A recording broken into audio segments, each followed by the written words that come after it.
When people talk about famous artists, there are some iconic names that come to mind. We also talked about some of these famous names on the podcast already. Like Pablo Picasso and Frida Kahlo. That's right. But there are some other famous artists like Michelangelo or Rembrandt or Georgia O'Keeffe, Vincent van Gogh, Salvador Dali, and more. In the future, we'll learn about so many artists from history. But today's episode is all about one of the greats, a true Renaissance man. And before I tell you who it is, we'll give you a few clues about this artist and see if you can guess. Today's artist wasn't just an artist, he was an inventor. That's right, Cece. This artist also painted one of the most famous paintings of all time.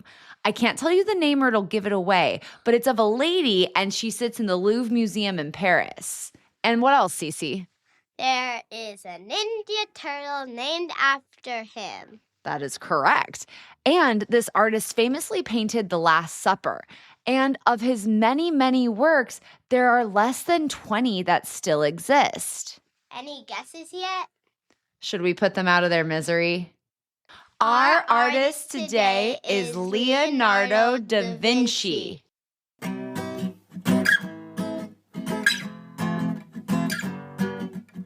Welcome to Check This Out, podcast for kids.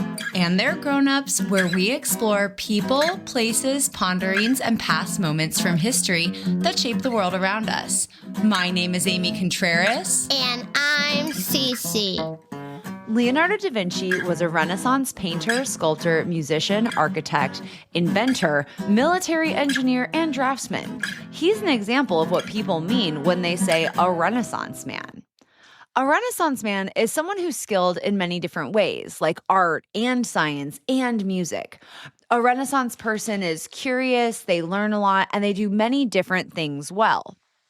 Check this out. Leonardo was a deeply curious person who believed that knowledge was found in nature, and he studied a wide variety of subjects, including engineering, anatomy, philosophy, and physics.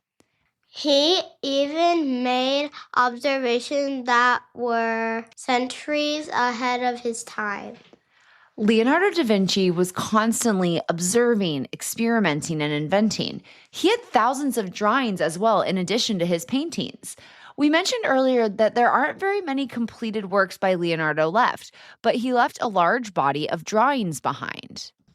Almost 2,500 drawings. Let's learn a little bit more about this famous artist. Leonardo da Vinci was born in April of 1452. Yes, a long time ago. He was born in Anciano, Tuscany, which is part of modern-day Italy. Leonardo da Vinci's parents weren't married, which was kind of a big deal at that time. His mother was named Caterina, and she was a peasant. She didn't have a lot of money. So when da Vinci was very young, his mother married and began a new family. When he turned 5, he moved onto the estate or the home that belonged to the family of his father.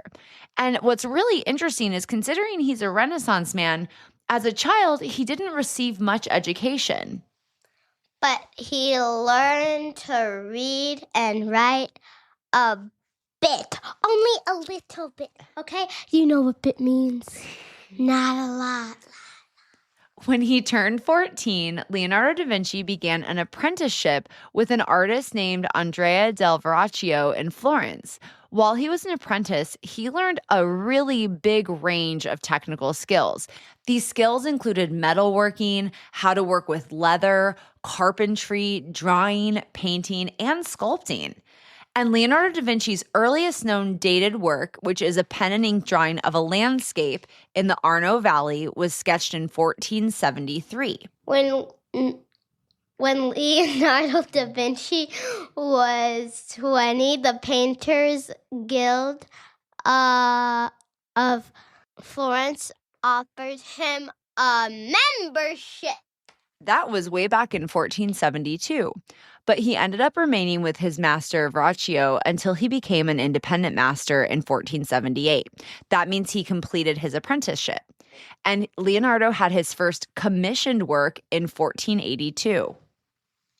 What does that mean? A commission is when someone pays someone else to paint a picture for them. So why is Leonardo da Vinci so famous? Let me think. Well, Leonardo's contributions to the fields of art, science, philosophy are still around to this day, but we can get into a few of his major accomplishments because he had some big ones. Leonardo da Vinci was an artist and an engineer who is best remembered for his paintings. Which ones? Well, some of his most famous paintings were the Mona Lisa, which he started painting in 1503, and it took him all the way until 1519 to finish. And he also has another famous painting, which is called The Last Supper, which he painted from 1495 to 1498. He also has a really famous drawing, which is called The Vitruvian Man. Leonardo is sometimes credited as the inventor of the tank, the helicopter, the parachute, and the flying machine, among other vehicles and devices. But later scholars and historians have kind of disputed these claims. But wait, I have one type of connection to when we heard about the Mona Lisa. Tell us about it. So let me think. It's a movie on Prime, and you can watch it if you look it up. And the second one has came out, and it starts with a B. Can you guys guess? Which one is it? A, bad guys, B, good guys, or C, the bad girls? Ooh, can I guess? Yeah. I think it's A, the bad guys. If you guessed A, you're correct. It's from the bad guys. So what's the connection to the Mona Lisa with the bad guys, Cece? So when I watched it, Mr. Shark, one of the characters, he was the master of disguise. Do you know what disguised means? Oh, you want me to tell everybody? So disguise is when you like dress up to hide who you are. Yes. So when he stole the Mona Lisa painting, In the movie The Bad Guys. yes, and so he disguised himself as the Mona Lisa and took it away for his responsibility to be bad. And you know what? This connection about the Mona Lisa is important. We're going to come back to it later because did you know that the Mona Lisa painting was actually stolen from the museum? No, you are not kidding me. I am not kidding. So we're going to tell you about that later. But as we're thinking about all of the things with Leonardo, there's even more to talk about. Check this out. Leonardo wrote many, many notebooks over the years. And in these notebooks, he jotted down thoughts, ideas, and drawings and more. He also was consulted a lot as a technical advisor in things like architecture and military matters. He even served as a hydraulic and mechanical engineer. So he was a painter, but so much more. What else should we tell our listeners about Leonardo da Vinci, Cece? Leonardo spent a long time in Milan. That is right. Is that even a country or? It's a city. So he lived in Milan for about 17 years, and he had a big workshop with apprentices. And he was even on the royal registry as a painter and engineer of the Duke. Fancy.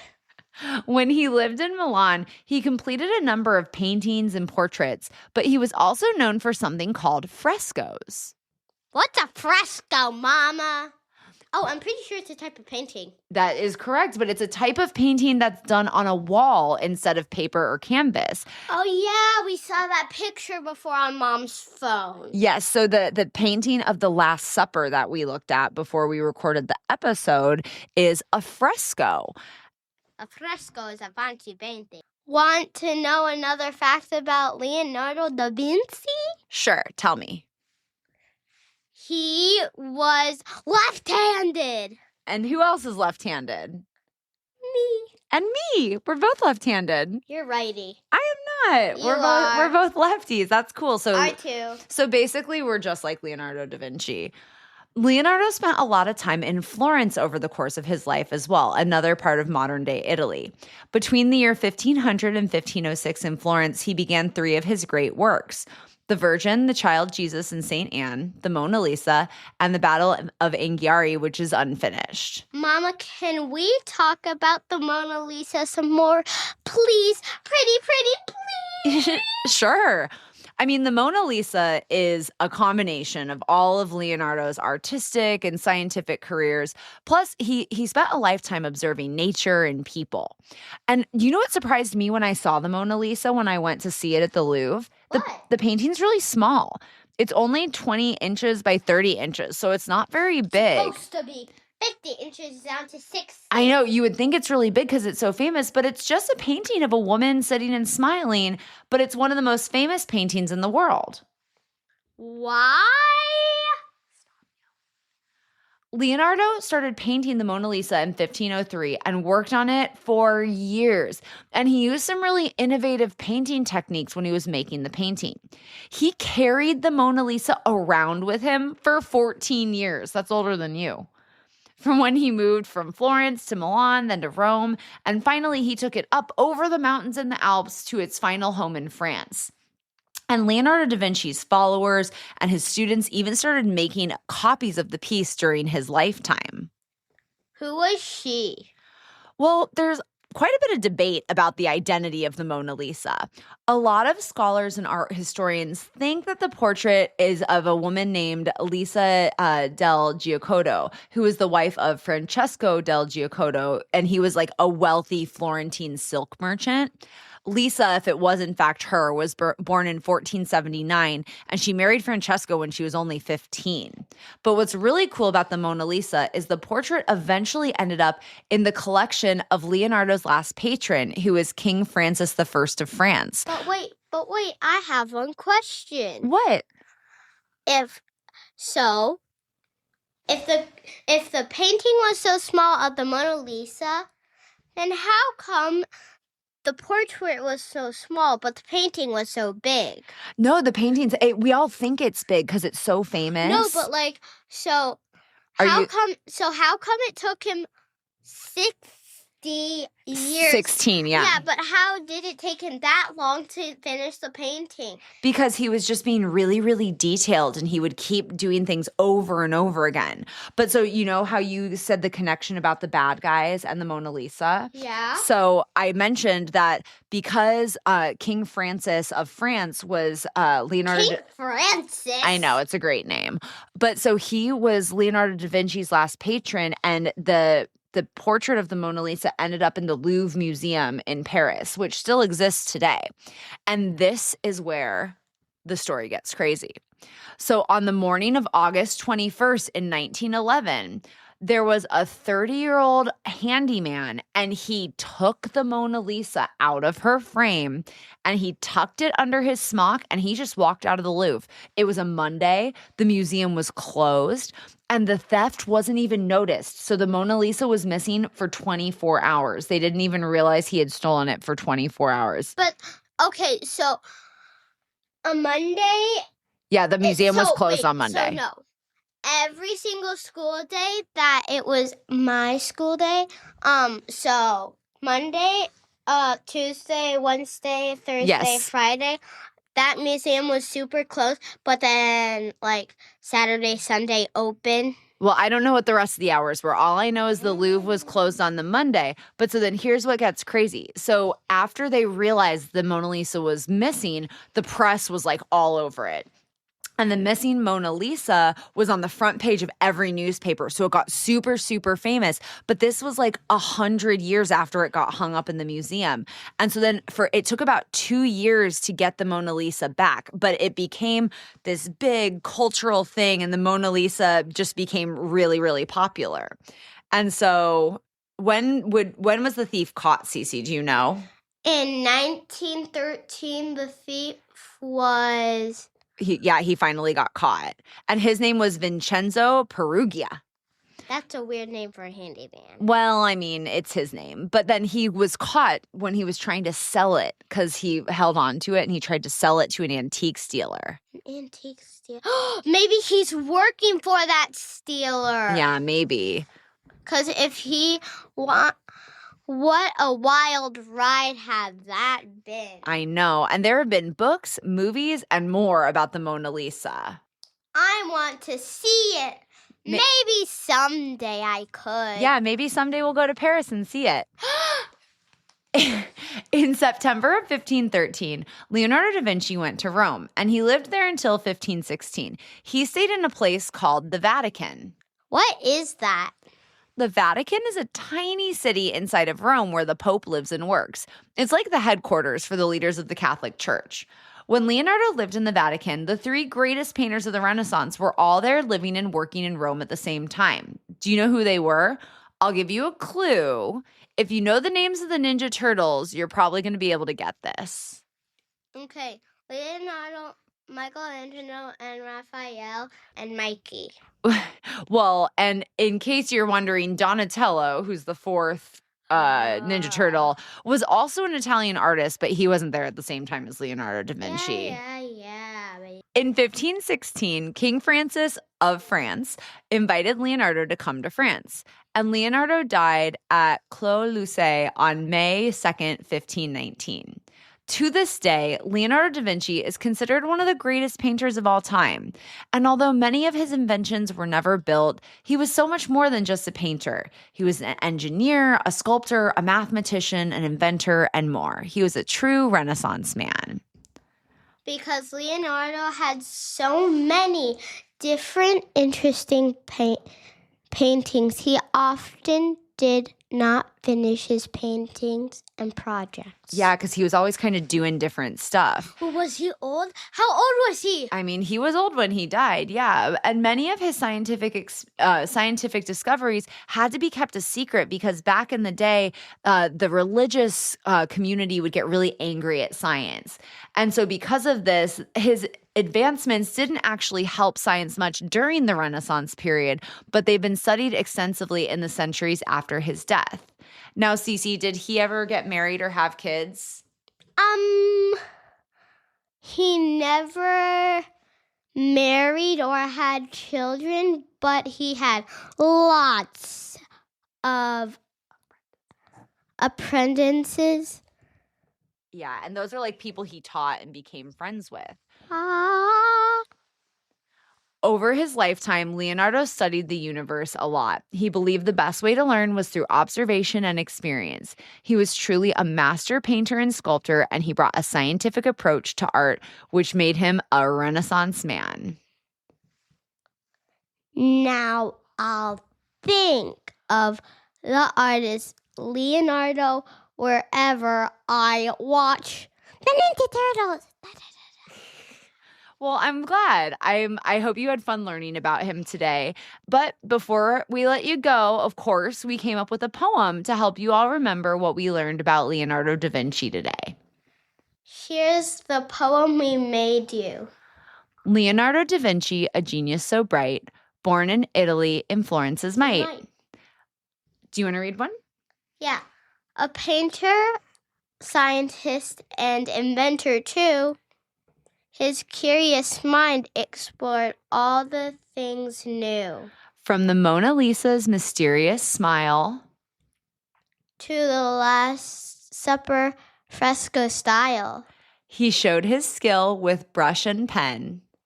His ideas shaped the Renaissance man. A mind that reached for dreams untold, his legacy of art, ideas, and inventions remain bold. That's a nice poem. Before you go, make sure to follow and give a review. Yes, it helps us out so much when you review, follow, and share. Here at the Check This Out podcast, we know there's a lot of information and it can be overwhelming to find accurate information online. This podcast is a tool for you to help you do something called citing your sources. As you get older and do projects for school, you'll learn that certain types of websites or information sources are not verified or have evidence and documentation to back them up. On Check This Out, we use verified sources to build the stories you hear about. Verified sources are materials or information that have been confirmed for accuracy and credibility through an evaluation process. Our sources for this week's episode are Encyclopedia Britannica, PBS, History.com, Biography.com, The Guardian, the Met, the Museum of Science, and the National Gallery of Art.